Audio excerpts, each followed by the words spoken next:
Assalamualaikum warahmatullahi wabarakatuh. Ini adalah pertemuan ke-13 daripada energi terbarukan, yaitu dengan topik pembangkit listrik tenaga nuklir. Sekarang kita masuk ke pengertian.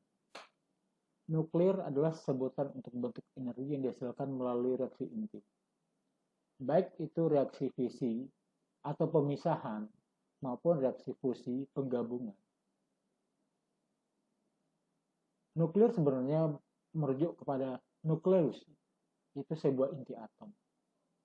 Pembangkit listrik tenaga nuklir atau PLTN adalah sebuah pembangkit daya termal menggunakan satu atau beberapa reaktor nuklir sebagai sumber panas. Prinsip kerja dari sebuah PLTN ini hampir sama dengan sebuah pembangkit listrik tenaga uap.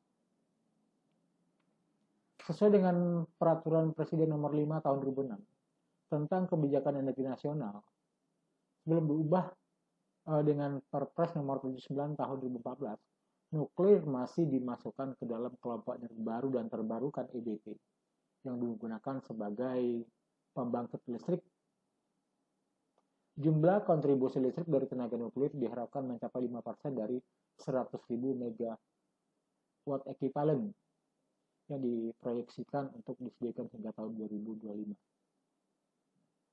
Listrik pertama yang dihasilkan dari PLTN terjadi adalah di Idaho, Amerika Serikat pada tahun 1951. Kemudian pada tahun 1954, PLTN skala 1 juga dioperasikan di Rusia. PLTN pertama di dunia yang memenuhi syarat komersil adalah dioperasikan pertama kalinya pada bulan Oktober 1956 di Calder Hall, Cumberland. Kemudian pembangkit listrik tenaga nuklir ini seperti kita bahas di atas tadi, bahwa stasiun pembangkit listrik termal di mana panas yang dihasilkan diperoleh dari satu atau lebih reaktor nuklir pembangkit listrik. Lokasi yang dipilih untuk proyek itu sendiri kalau di Indonesia itu adalah di kawasan Puspitek Serpong, Tangerang Selatan. Pendekatannya dengan reaktor serbaguna GE Ciwabesi yang sudah 20 tahun dioperasikan oleh Batan dengan daya 30 MW. Bahan bakar PLTN, sumber energi yang paling sering digunakan untuk PLTN adalah sebuah unsur radioaktif yang bernama uranium. Atom uranium U235, hitam merah, memiliki inti yang tidak stabil ketika ada neutron atau hitam, yang ditembakkan pada inti atom tersebut. Maka inti atom uranium akan membelah menjadi dua buah inti atom, yakni atom barium Ba141 dan atom kripton CKR92, serta 3 neutron warna hitam di kanan. Ini siklus bahan bakar daripada nuklir. Pertama, pembangunan pengolahan. LW yang pertama itu ini dia pengembangan pengolahan. Kemudian konversi menjadi gas uranium. Kemudian pengayaan, kemudian fabrikasi hasil bahan bakarnya, kemudian bejannya reaktor PLTN, kemudian ada penampungan limbah, kemudian daur ulang dari limbahnya, yang juga ada adalah penampungan dari limbah radioaktif. Itu siklusnya dari bahan bakar nuklir. Energi nuklir itu hanya dapat dikeluarkan melalui proses fisi bahan bakar nuklir. Proses fisi, proses utama pada reaktor nuklir terjadi ketika sebuah inti bermassa berat bertumbukan dengan neutron. Pada reaksi fisi, inti senyawa yang terangsang terbelah menjadi dua inti massa yang lebih rendah, disebut produk isi. Dan produk ini disertai oleh 2 atau 3 neutron dan radiasi fisi gamma. Reaksi nuklir adalah suatu alat, reaktor nuklir adalah suatu alat tempat terjadinya reaksi berantai yang menyangkut fisi nuklir yang terkendali. Reaktor nuklir suatu tempat atau perangkat yang digunakan untuk membuat atau mengatur atau menjaga kesinambungan reaksi nuklir berantai pada laju yang konstan atau laju yang tetap. Ini komponen-komponen reaktor nuklir itu ada containment struktur, control rod, reaktor, steam generator, steam line, ada pump, ada generator, ada turbin, ada cooling water untuk kondensor, dan ada cooling tower. Sebagaimana fungsinya, tangki reaktor itu berfungsi untuk wadah atau menempatkan komponen-komponen reaktor yang lain sebagai tempat berlangsungnya reaksi nuklir. Kemudian thrust reaktor itu komponen reaktor yang berfungsi untuk sebagai tempat bahan bakar. Kemudian bahan bakar nuklir adalah komponen utama yang memegang peran penting untuk berlangsungnya reaksi nuklir. Yang keempat, bahan pendingin untuk mencegah agar tidak terjadi akumulasi panas yang berlebihan pada thrust reaktor.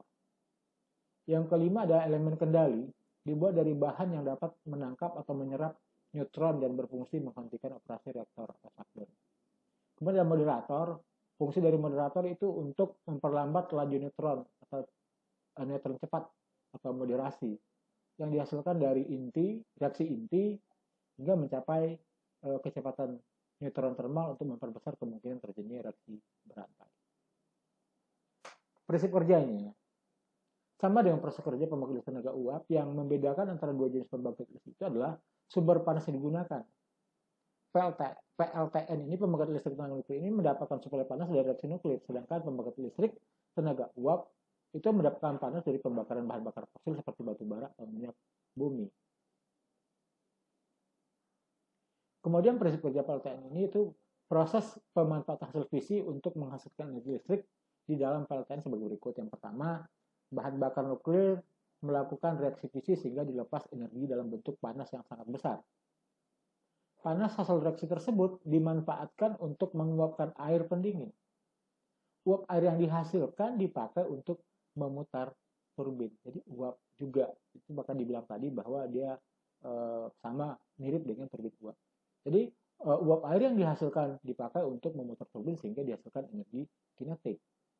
Energi kinetik dari turbin ini selanjutnya dipakai untuk memutar generator sehingga menghasilkan arus listrik. Kemudian jenisnya, ada reaktor air mendidih atau boiling water reactor atau BWR. Nah, yang tipe BWR ini, air itu dialirkan mengelilingi teras elektron dengan tekanan lebih rendah dari sekitar 68 atm.